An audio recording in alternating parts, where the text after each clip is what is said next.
watching Sioux City School. You're watching Sioux City School. You're watching Sioux City School.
Okay, everyone, you can head out to your home.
First of all, I want to thank each and every one of you for coming out and supporting the tournament today. We had a great turnout, great course, great weather, great way to spend a summer Friday afternoon. So thank you all of you for supporting the event, and also the tea sponsors also.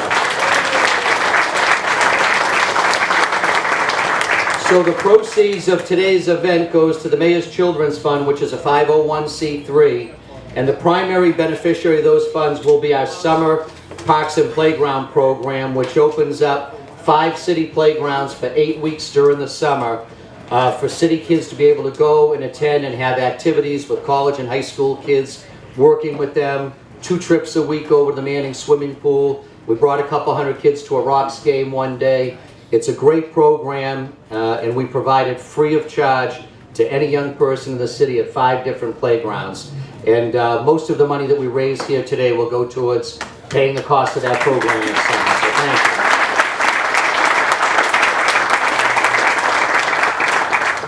you. The longest drive for the men is Phil Dinan. All right, Phil.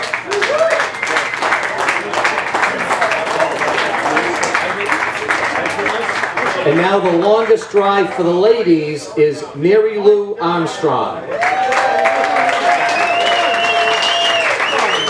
This is for the same award, greens fees for 4 with carts included here at DW. There you go. Our closest to the pin is also for greens fees for 4 with carts included, and that goes to Jake Franz. Come on up, Jake. Jake just recently returned home from service in the United States Army.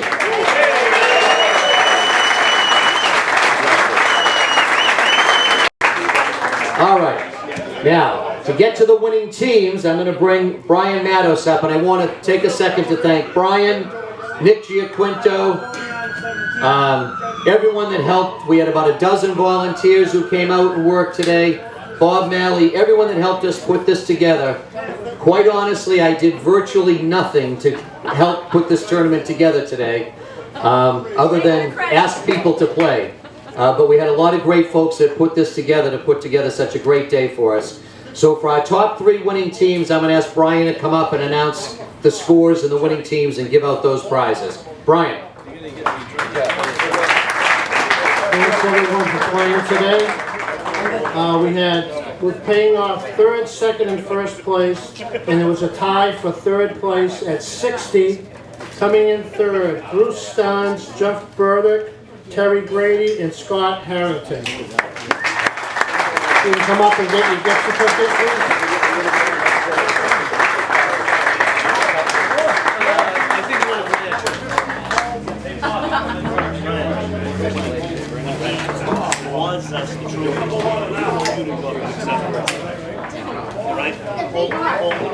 Okay, 2nd place, winning on a card off with the eagle on the 3rd hole.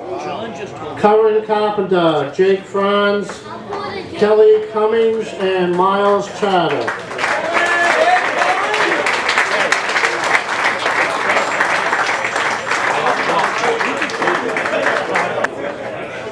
Can you guys look at me when he's done?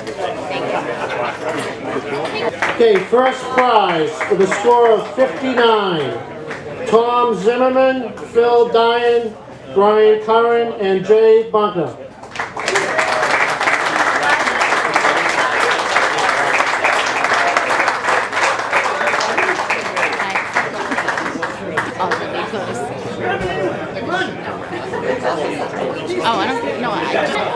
We got one final award to give. I know that was the big one, but I almost missed it. We had one final award. This is a $20 cash award.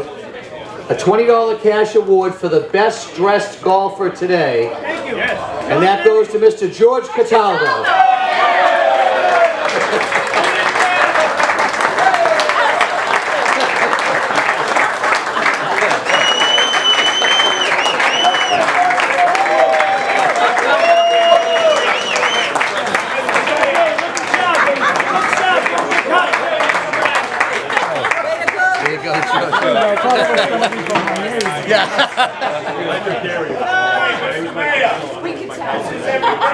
Yeah. George didn't even know we were playing golf today.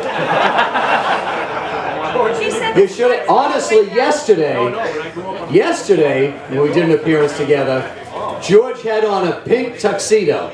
So he would have been hands down winner yesterday, but he still won again today. Thank you, George. Thank you.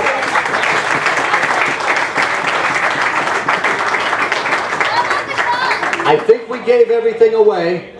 Again, I just want to thank everyone for being here. You're welcome to stay and hang around for a while. I hope you enjoyed everything. And on behalf of the Mayor's Children's Fund, we thank you very much for all your support. I hope you had a great day. Thank you. Feeling like Gary out.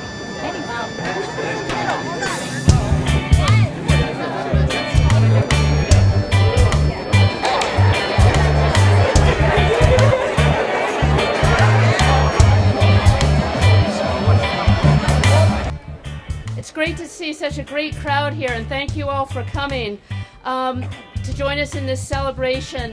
I'm Sue Joss. I'm the CEO at Brockton Neighborhood Health Center, and I want to start by taking you back 21 years ago when a small, new start, federally qualified community health center opened in a medical van out of St. Patrick's parking lot. And at almost the same time, 21 years ago, a Cape Verdean family started a convenience store in 1,000 square feet in Brockton. And over the ensuing 21 years, both of those organizations have grown and become, most of those years, two of the fastest growing organizations in the entire city. Both in their own way, working toward the health of the community. For Brockton Neighborhood Health Center, we have been providing comprehensive primary care, dental, mental health, and a variety of other services to our community. And Vicente's Tropical Grocery at the time was growing quickly, providing access to healthy foods and ethnic foods that our community wanted. And over that time, we did great service to the community, improving health, but really never got together until a couple of years ago when Jason Barboza and I started a conversation that ended up resulting in this collaboration where we're bringing healthcare and healthy food together. So we're really excited about how that turn of events of the two organizations finally coming together for the benefit of the community.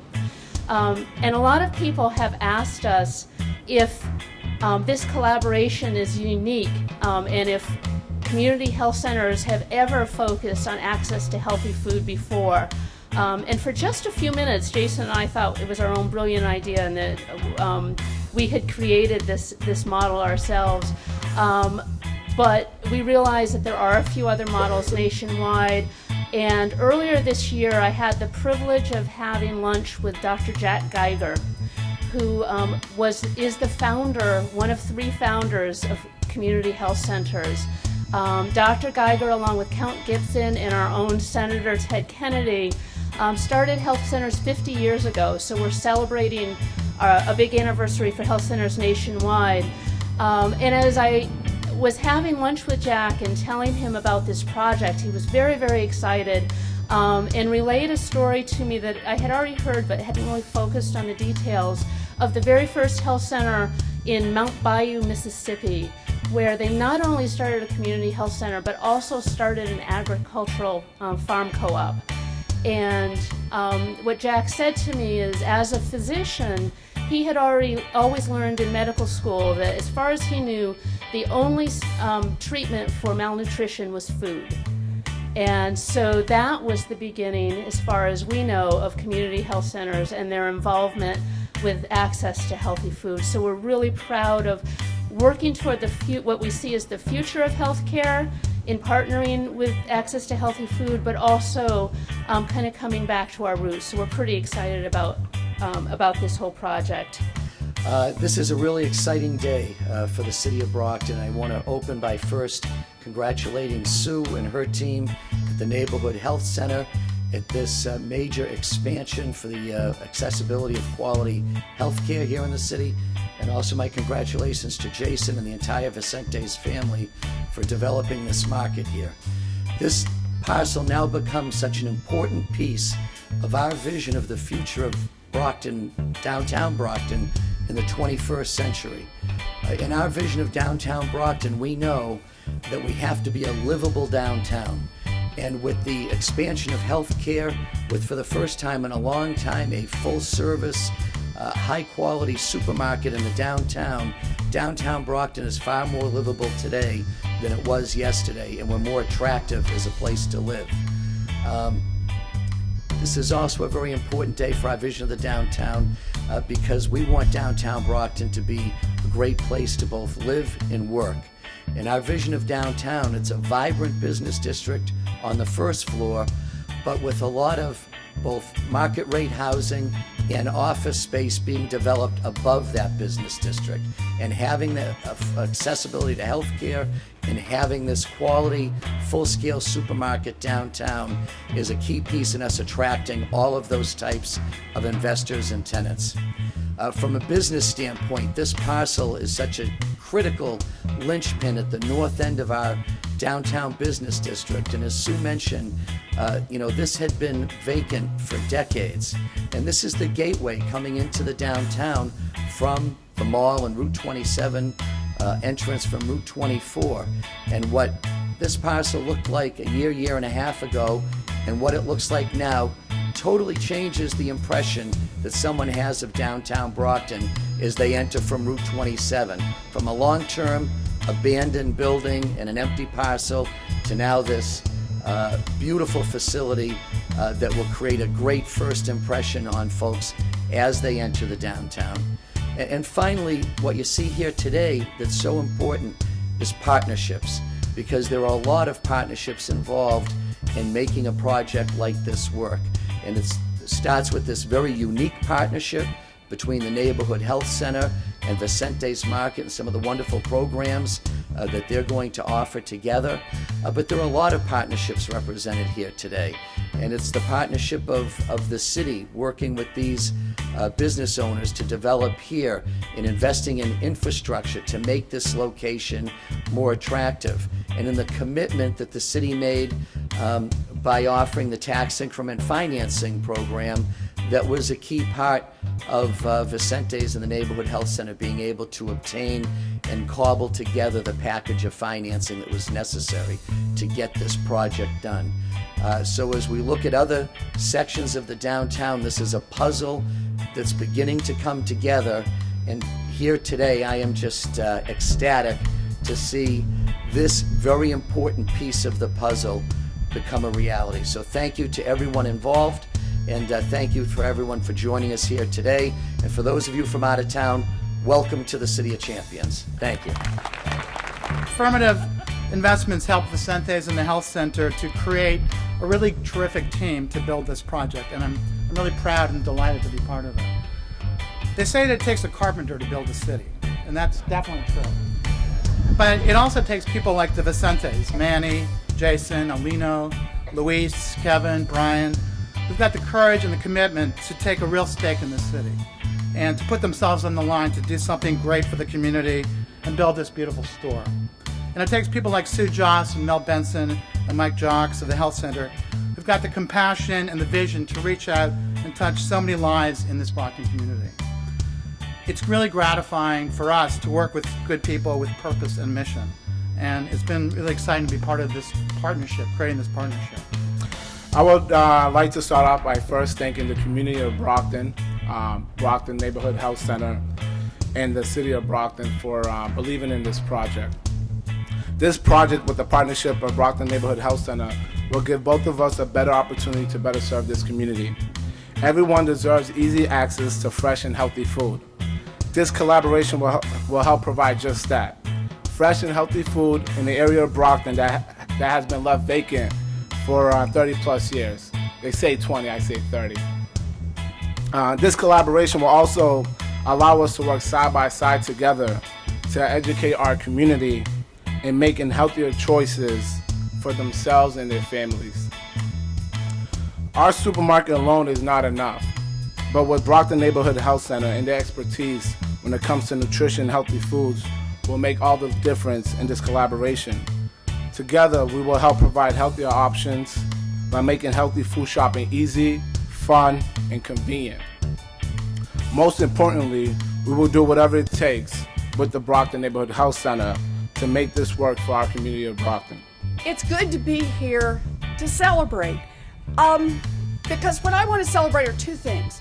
The first is I just want to celebrate creative initiatives to create better health in Brockton, better health in Massachusetts, and better health across this country, because that's what this opening is all about. The idea that we've got this incredible partnership, this first time around to say what community health is going to be about is more. than treating people when they have accidents and treating people when they get sick. It's going to be about good health. Good health from before babies are born until the last days people spend on this earth. And a part of good health is good, healthy eating. And Brockton has brought that together in a way that's going to demonstrate to communities all around this country how to make it work. You know, when I go down to Washington, I am so proud to be from Massachusetts, but never more so than when I can talk about the creative things that are going on here in Massachusetts with our community health centers. So thank you for all you're doing on this. It's fabulous. All right, Senator, we have to wrap. Take care. Nice to meet you.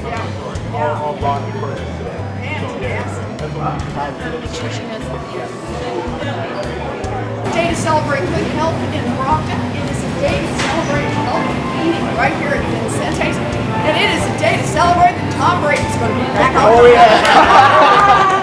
on. So the day before yesterday, I had the pleasure of being with several of you at Bridgewater State University to do something for the first time in my life. It's getting harder and harder to do those things. I've never been to the inauguration of a college president before, probably because I don't think I've actually ever really known a president of a college before. But it was really a great event.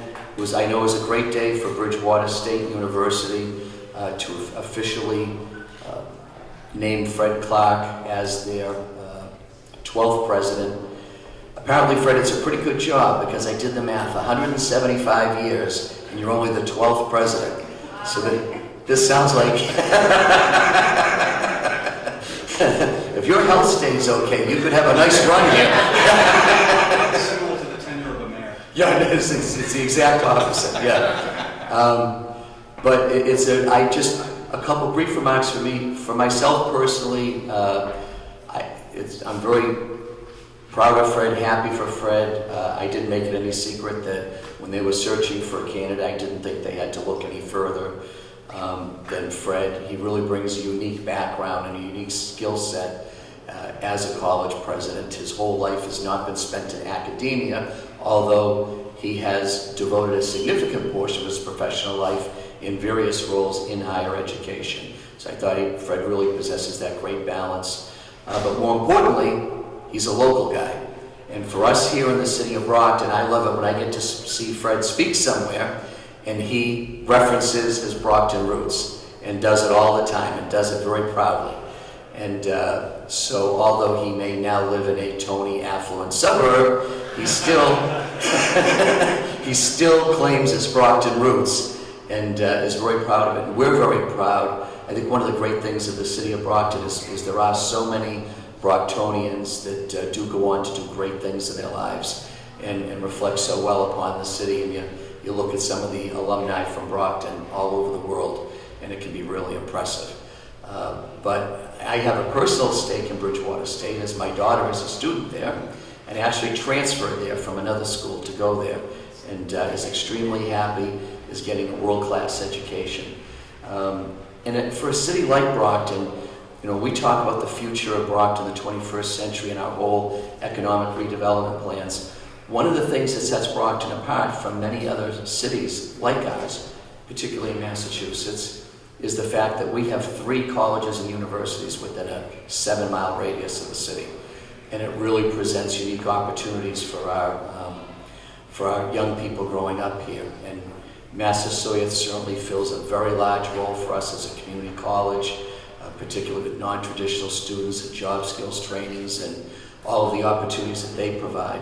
But having a first-class state university right down the street also provides many, many opportunities for young people coming out of Brockton High School and Southeastern Regional to have an opportunity to get a first-class education on an affordable basis.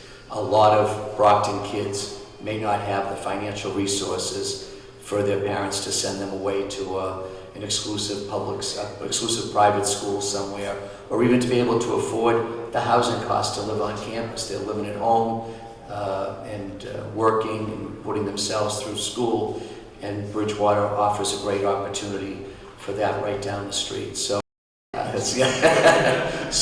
without any further introduction, I would like to welcome for the first time to the City of Brockton, as the 12th President of Bridgewater State University, Mr. Fred Clark.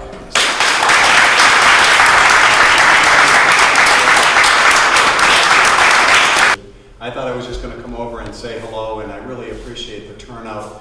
It's very meaningful to me because of the depth of the partnership that we have at Bridgewater State with the City of Brockton. My previous role at Bridgewater was Vice President for External Affairs, and in that role, the Mayor and I just have a regular meeting every single month. We get together and we talk about the future of the city and what more Bridgewater State can do. And we've made a lot of progress, and I think the same is true with the superintendent. We meet with the superintendent constantly, and as much as we're doing with so many of the schools in the city of Brockton, there's more that can be done. So we're always looking for that next horizon, that next program or project that will benefit the youth of this great city. So my state representative friends over here, Mike Brady and Claire Cronin. Claire is actually my state representative too in Easton. So I work very, very closely with them at the State House, and in my role at Bridgewater State, they're great friends and partners. And many of you in the room have been great friends and partners as well. I want to thank you for that. I have a couple of folks with me from Bridgewater State. There they are over here. Dr. Denise Lohenberger, who's my Chief of Staff.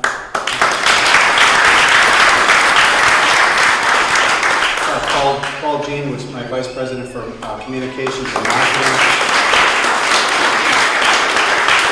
And the woman who needs no introduction, the great and powerful Mary Waldron.